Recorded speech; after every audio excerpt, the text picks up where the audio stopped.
La sua macchina stava andando sott'acqua, finestre aperte e purtroppo era legato perché cercava di togliersi la cintura, però non riusciva. E lei il tempo di chiamare i carabinieri e i vigili, la macchina praticamente era già sotto. Tutta questione di pochi minuti? Ma neanche, questione di secondi, perché avendo i due finestrini aperti automaticamente è andata giù in un nanosecondo, ecco. Così questa mattina verso le 6 Umberto Frezza di 84 anni ha perso la vita morendo annegato a bordo della sua auto lungo il naviglio del Brenta che costeggia Piazza Mercato a Oriago di Mira.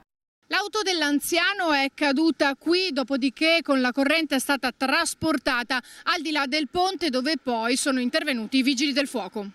Nonostante l'arrivo tempestivo dei vigili del fuoco con il nucleo sommozzatori e il soccorso sanitario del 118, per l'84enne non c'è stato nulla da fare. A chiamare i soccorsi la dipendente di un bar che ha assistito alla scena, come racconta la sua titolare. Ha detto che si muoveva all'interno della macchina, cercava probabilmente di togliersi la cintura di sicurezza, presumo, però io personalmente non l'ho visto, mi ha raccontato appunto la ragazza che lavora qui da me che è successo questo. Alla fine i vigili del fuoco hanno recuperato l'auto issandola con l'autogru.